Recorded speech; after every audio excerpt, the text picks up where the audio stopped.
Les amis, ravi de vous retrouver aujourd'hui pour une nouvelle vidéo, votre traditionnel topo des matchs de l'Euro 2024. Alors évidemment, on va débriefer les trois matchs qui ont eu lieu lors de cette journée. Le moins que l'on puisse dire, c'est qu'on assiste à un Euro 2024 qui est complètement fou. On va commencer par débriefer le Slovénie-Serbie de 15 heures avant de se pencher sur les deux remakes des deux dernières demi-finales de l'Euro 2021, à savoir Danemark-Angleterre et Italie-Espagne. On va rapidement revenir sur Serbie-Slovénie. C'était pas le match que les gens voulaient vraiment voir, et pour ne rien vous cacher, je ne l'ai regardé que d'un œil. Je n'ai pas pu dresser une analyse approfondie, j'avais autre chose à faire, mais en tout cas j'ai quand même dressé voilà, des tenants, des aboutissants, les enjeux de ce match-là, des conclusions évidemment en vue de la suite de la compétition. Et sur ce Serbie-Slovénie, si on devait se pencher sur ce match-là, eh bien on a vu un match plutôt équilibré. Cette équipe slovène m'a impressionné par sa capacité de résilience. Elle a été sur la continuité de ce qu'elle a fait sur le premier match face au Danemark, où elle avait été très séduisante. Dans la première mi-temps face au Danemark, j'avais critiqué le fait qu'ils avaient manqué quelque peu d'ambition avant de se reprendre en main sur la deuxième mi-temps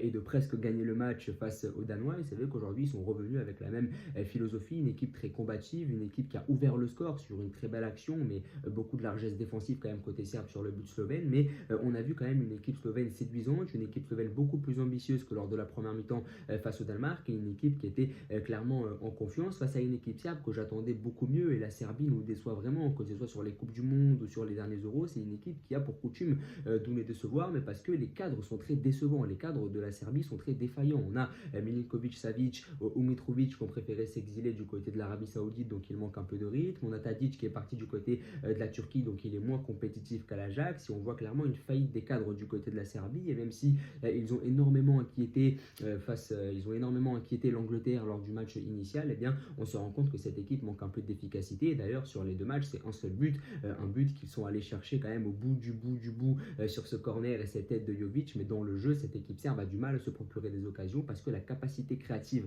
de leur équipe est très défaillante. Que ce soit Milinkovic, Savic ou Tadic, ce sont des joueurs qui sont défaillants, en régression, et ça forcément ça pose des problèmes. C'est une équipe qui n'arrive pas à marquer des buts et une équipe qui déçoit. Je m'attendais vraiment à ce que la Serbie l'emporte face à la Slovénie pour se relancer, parce que selon moi la Serbie est individuellement meilleure que la Slovénie, et je m'attendais vraiment pas à ce que la Slovénie soit sur la continuité de son match contre le Danemark. Je m'attendais à ce que cette équipe plonge et retrouve son niveau habituel. Au final, on a eu une rencontre extrêmement équilibrée, beaucoup de rythme, beaucoup d'intensité, et franchement, ça aurait pu pencher d'un côté comme de l'autre, même si on peut donner un léger avantage à la Slovénie, qui s'est quand même procuré un tout petit peu plus d'occasions, qui a quand même ouvert le score, qui a déployé un jeu un peu plus protagoniste que la Serbie. Mais après, à partir du moment où la Slovénie a ouvert le score, la Serbie a été obligée d'attaquer. Ils ont été dans la même configuration que lors du match face à l'Angleterre, où ils étaient menés 1-0, où l'équipe d'en face s'est recroquevillée sur son camp et où ils étaient obligés de proposer quelque chose. Et au final, ils peuvent peut-être encore se qualifier sur ce but, sur corner à la toute dernière minute. Et je regardais le match avec mon frère, et lorsque la Slovénie a encaissé le but, j'ai dit à mon frère, c'est terminé pour la Slovénie, ils sont éliminés, ils sont passés de qualifiés en huitième de finale, parce qu'avec 4 points tu te qualifies pour les huitièmes de finale grâce au nul face au Danemark, et grâce à cette victoire face à la Serbie, la Slovénie aurait été qualifiée. Et sur ce but à la toute dernière minute de la Serbie, j'ai dit à mon frère, la Slovénie vient de se faire éliminer, tout simplement parce que lors du troisième match face à l'Angleterre, ça va être très compliqué de canaliser les attaques britanniques, donc forcément ça va être difficile pour la Slovénie. Maintenant c'est possible, on va parler du match de l'Angleterre et on va voir que l'Angleterre n'est absolument pas infaillible et qu'il y a un coup à jouer pour la Slovénie. Mais il est vrai que la compétition de la Slovénie a peut-être pris un tournant totalement différent à cause de ce but de Jovic, et ce but de Jovic a peut-être changé la phase de ce groupe-là, parce qu'il permet à la Serbie de prendre un point et d'espérer encore se qualifier grâce à une potentielle victoire face au Danemark, et il élimine peut-être la Slovénie qui va devoir jouer l'Angleterre et son vivier offensif lors du dernier match, alors qu'ils n'ont enregistré que 2 points. Mais je voulais quand même féliciter cette équipe slovène qui a montré de très belles choses, et je suis très déçu par les cadres de la Serbie et l'inefficacité chronique des Serbes, parce que cette équipe manque vraiment d'efficacité. Et quand on voit les noms qui composent cette attaque serbe, on est quand même en droit d'être déçu. N'hésitez pas à me dire en tout cas ce que vous avez pensé de ce match-là. On va tout de suite embrayer sur le vif du sujet. On va parler de l'Angleterre face au Danemark, et j'ai pris des notes énormes sur ce match-là entre l'Angleterre et le Danemark, parce qu'il y a énormément de choses à dire sur ce qu'on proposait les Anglais. En fait, les Anglais, c'est tout simple. C'est une équipe qui marque un but et qui se recroqueville sur son camp. Et je ne comprends absolument pas cette philosophie. Je ne comprends pas cette manie qu'ont les Anglais de marquer un but très tôt. Ça a été le cas contre la Serbie, ça a été le cas encore aujourd'hui contre le Danemark. Je ne comprends pas cette manie de marquer très tôt et de se recroqueviller immédiatement sur son but pour subir le jeu. Parce qu'à un moment donné, quand tu laisses le ballon à l'adversaire, tu donnes le bâton pour te faire battre. Et j'ai l'impression que cette équipe anglaise ne joue pas sur ses qualités. Quand on regarde cette équipe anglaise, on se rend compte que la qualité principale de l'Angleterre se situe sur le front de l'attaque. On voit que les individualités anglaises sont très fortes et c'est sur ça que l'Angleterre doit se concentrer. Pourtant, Southgate mise tout sur sa défense et c'est ça qui est extrêmement paradoxal, c'est qu'il utilise un jeu très défensif, très pragmatique, alors que le point faible de l'équipe d'Angleterre, c'est justement la défense. Les moins bonnes individualités de l'Angleterre se situent dans sa défense et pourtant, ce sont les défenseurs qui aujourd'hui ont été les meilleurs côté anglais, que ce soit Stones, que ce soit Gay, que ce soit Walker. Ce sont ces mecs-là qui ont été les meilleurs aujourd'hui. Et offensivement, ceux qu'on présentait comme les stars qui allaient porter ce collectif anglais ont été largement défaillants.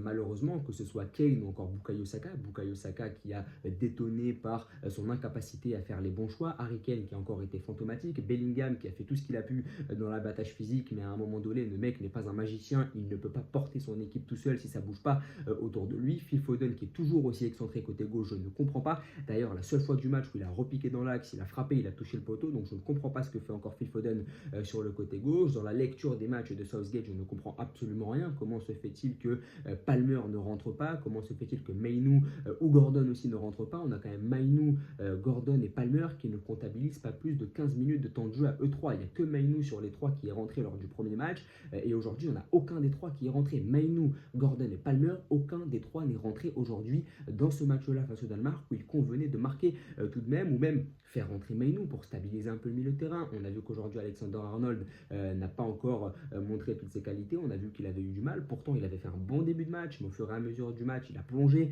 tout comme ses coéquipiers. On a vu un Declan Rice qui était moyen, pourtant Declan Rice n'a pas l'habitude de décevoir, donc je ne comprends pas ce changement, je ne comprends pas comment est-ce qu'il peut faire rentrer Gallagher à chaque fois en premier, et ça c'est évidemment symptomatique de la philosophie prônée par Southgate de faire rentrer Gallagher. Tu as quand même des joueurs super techniques sur le banc de touche pour essayer de te faire gagner le match, l'enflammer et essayer de proposer du jeu, et le premier rentrant que tu fais c'est Gallagher qui est un joueur combatif, qui est un joueur qui va récupérer des ballons, mais c'est pas le mec le plus créatif, c'est pas le mec le plus technique, et faire rentrer Conor Gallagher c'est évidemment démonstratif et symptomatique de la philosophie de jeu prônée par Southgate. Donc je ne comprends pas du tout Southgate, pourquoi est-ce que lorsque l'Angleterre marque le premier but, systématiquement cette équipe là se recroqueville et donne le bâton pour se faire battre. C'est quelque chose que je n'arrive pas à m'expliquer. Et d'ailleurs sur le but danois c'est tout simple, pourquoi est-ce que le Danemark marque sur une frappe de loin? Parce que l'Angleterre recule. Tout simplement au football, quand tu recules, tu t'exposes aux frappes de loin, et les Danois ont parfaitement su exploiter cette faille-là côté anglais. Donc les principales critiques que je soumettrai, c'est le jeu prôné par l'Angleterre. Southgate joue un football beaucoup trop défensif pour l'équipe qu'il a. Il n'a pas à miser sur sa défense quand on voit que les moins bonnes individualités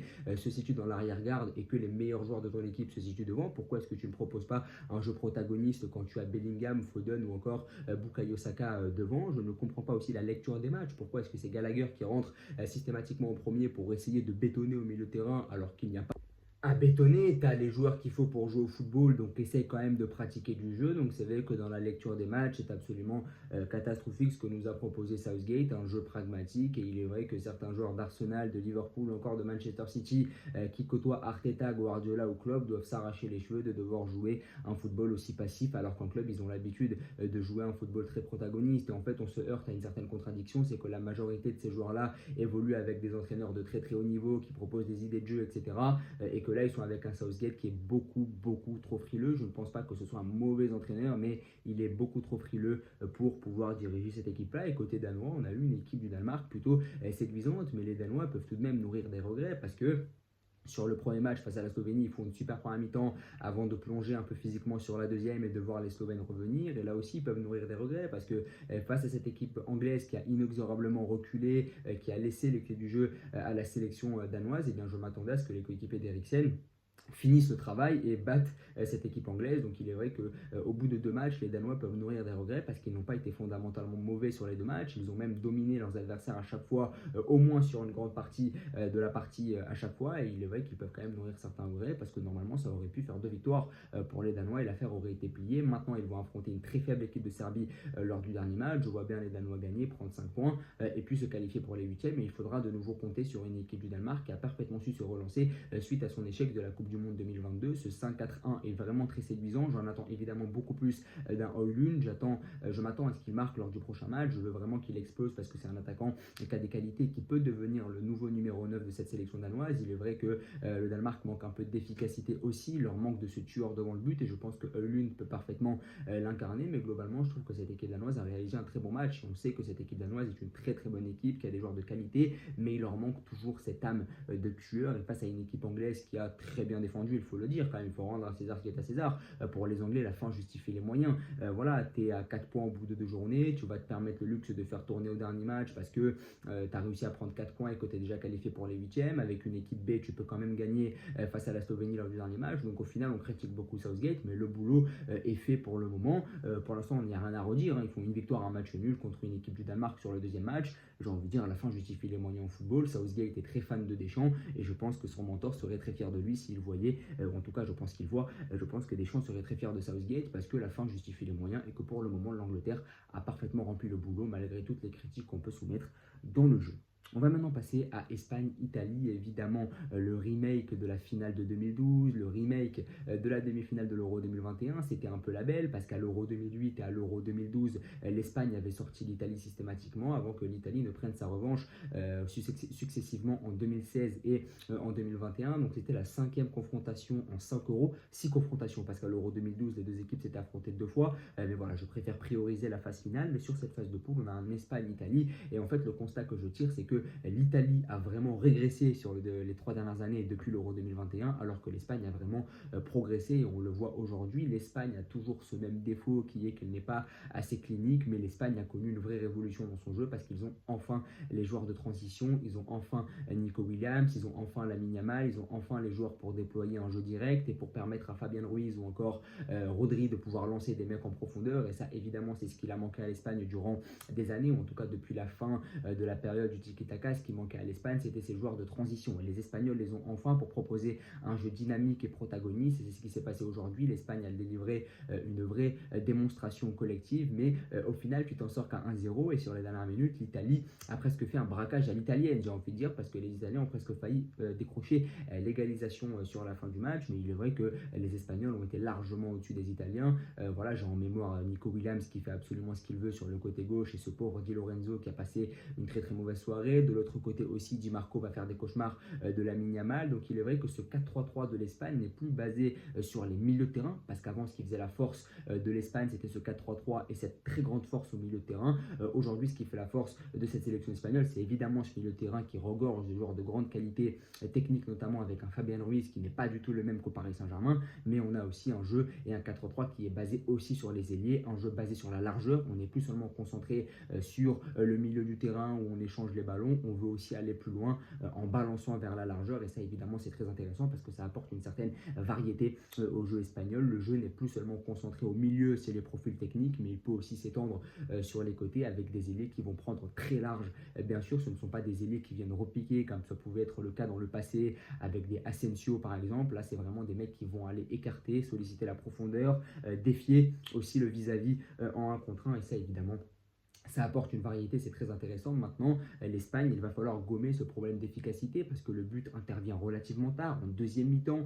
Ils ont longtemps laissé cette équipe italienne très moyenne espérer faire quelque chose durant ce match, parce que c'est vrai que la défense espagnole reste plutôt lente et ils n'ont pas eu une adversité très forte aujourd'hui offensivement, avec une équipe d'Italie qui évidemment est très vide offensivement, qui est en manque de créativité. À part Barella qui a été mauvais aujourd'hui, il n'y a pas vraiment de joueurs créatifs pour venir faire mal à la défense adverse, pour fixer et distribuer. Chiesa aujourd'hui était totalement absent, mais le jour où tu vas affronter des Musiala, des Wirtz, voilà, une équipe d'Allemagne par exemple, c'est vrai que l'Espagne peut affronter l'Allemagne dès les quarts de finale. Le jour où tu vas affronter une équipe d'Allemagne ou une équipe de France avec un Mbappé, eh bien forcément la défense pourrait être plutôt lourde, d'autant plus que l'Espagne joue très haut. Donc là aussi j'émets des réserves quand même sur la défense de la sélection espagnole parce que c'est une défense qui peut être encore très exposée, mais globalement c'est une équipe qui a tenu la baraque. Si je devais souligner un problème, ce serait le manque d'efficacité. Aujourd'hui le but intervient très tard, mais globalement on a vu une équipe d'Espagne en démonstration collective, notamment au milieu de terrain et sur les côtés qui sont les éléments clés de la sélection espagnole selon moi, et c'est ce sur quoi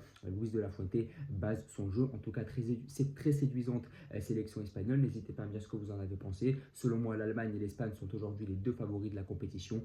Maintenant, ça reste à voir. En tout cas, n'hésitez pas à vous abonner, à liker et à partager. Merci beaucoup.